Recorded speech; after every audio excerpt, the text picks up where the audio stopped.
Bonjour à tous. Au cours de ce carême, il avait été prévu, dans les différentes propositions qui vous ont été faites, des soirées d'enseignement dans les différentes paroisses du doyenné. Donc ces enseignements n'ont pas pu avoir lieu à cause des événements. Donc je me propose de vous les transmettre par Internet sous une forme un peu différente. Bien sûr, l'enseignement devait avoir lieu d'un seul trait en une soirée. Je vous propose de scinder ces enseignements en trois parties, qui correspondent aux trois parties de l'exposé, pour vous permettre d'approfondir l'un ou l'autre point et de vivre ça un peu comme un temps de retraite, un temps d'ultime préparation à la Semaine Sainte qui approche. Cet enseignement porte sur l'Eucharistie. L'Eucharistie, source et sommet de la vie chrétienne, nous dit le Concile Vatican II. Donc il est très important de toujours approfondir à nouveau, toujours mieux connaître, toujours mieux comprendre l'Eucharistie du mieux que l'on peut dans la mesure du possible.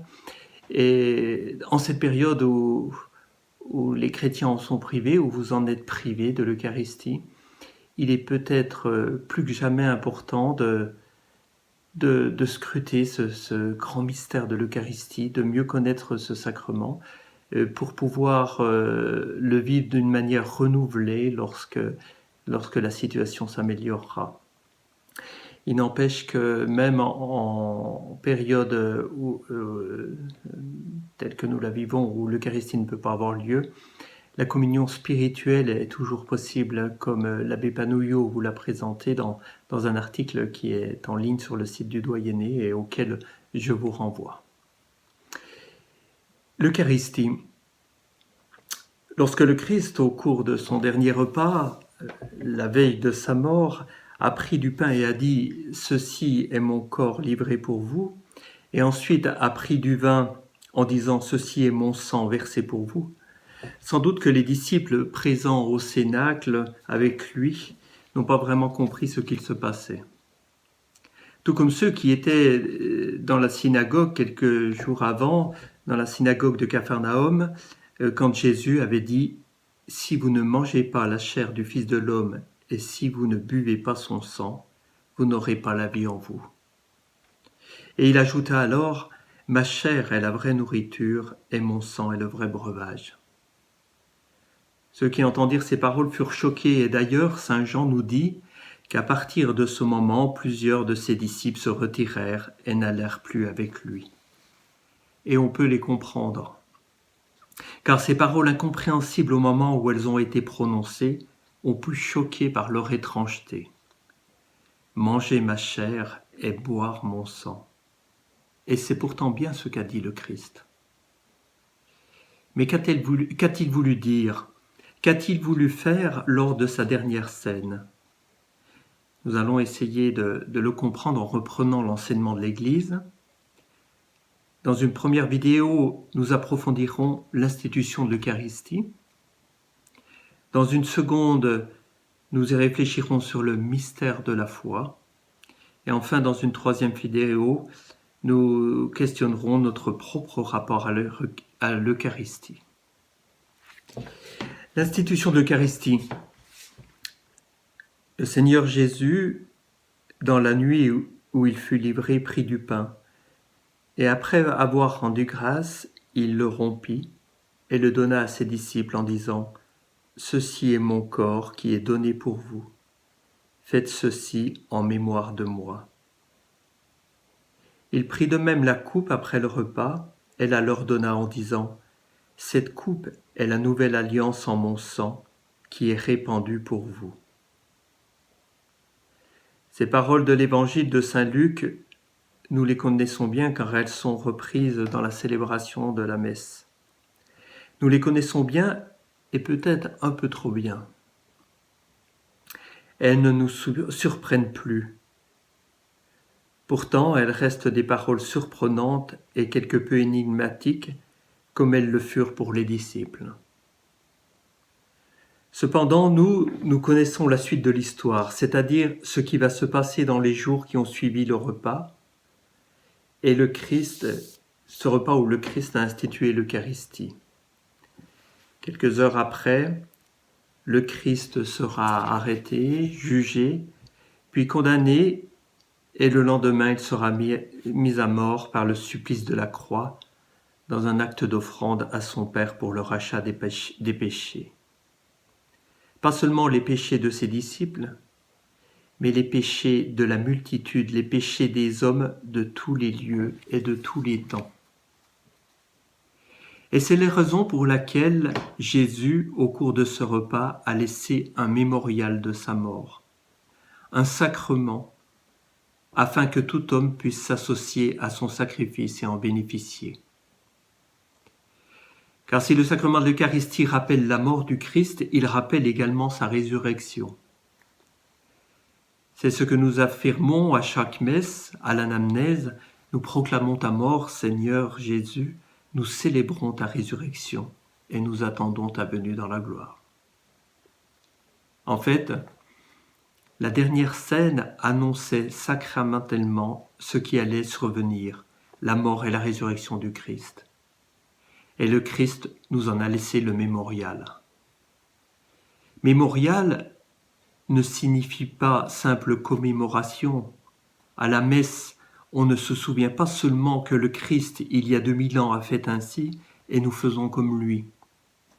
Non, mémorial signifie que nous nous y associons, nous revivons ce que le Christ a vécu de manière sacramentelle. Comme l'écrivait le saint pape Jean-Paul II dans son encyclique Ecclesia de Eucharistia, l'Église vit de l'Eucharistie, de 2003.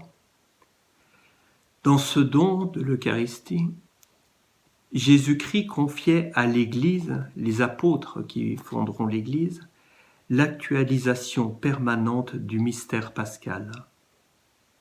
Par ce don, il instituait une mystérieuse contemporanéité entre le Triduum pascal et le cours des siècles. Autrement dit, lorsque nous célébrons la messe, que ce soit dans la basilique du Vatican ou dans l'église d'un de nos villages, nous sommes ramenés au dernier repas de Jésus avec ses disciples, qui lui-même renvoie à sa mort et à sa résurrection. En fin de compte, la seule et unique messe est la croix du Golgotha, l'offrande du Christ à son Père, et chacune de nos messes vient s'y greffer. Elle ne s'y ajoute pas, elle ne la multiplie pas, elle la célèbre, elle la rend présente à notre monde.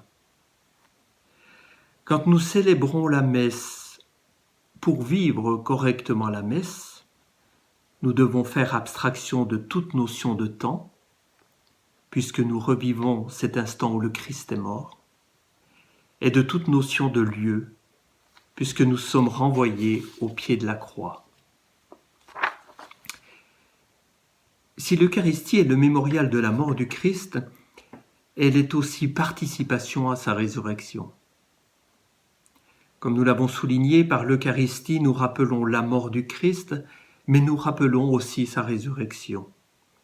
Car si le Christ est mort pour nous, il est ressuscité le 3e jour conformément aux Écritures.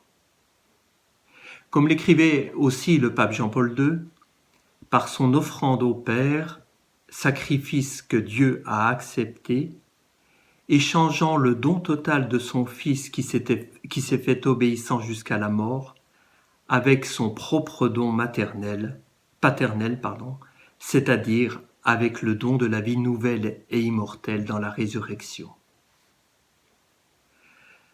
En nous associant au sacrifice du Christ par la célébration de la messe, nous nous associons à son offrande au Père, mais également nous participons à sa résurrection qui nous donne la vie nouvelle, la vie éternelle. C'est par le don de lui-même à Dieu et par le don de lui-même à ceux qui communient à son corps et à son sang que le Christ nous fait participer au salut. Prenez, ceci est mon corps livré pour vous. Ceci est mon sang livré pour vous. Qui mange ma chair et boit mon sang à la vie éternelle. Ainsi, par l'Eucharistie, par sa mort et sa résurrection, le Christ nous fait entrer dans une nouvelle relation avec Dieu, une nouvelle alliance qui nous ouvre les portes de la vraie vie.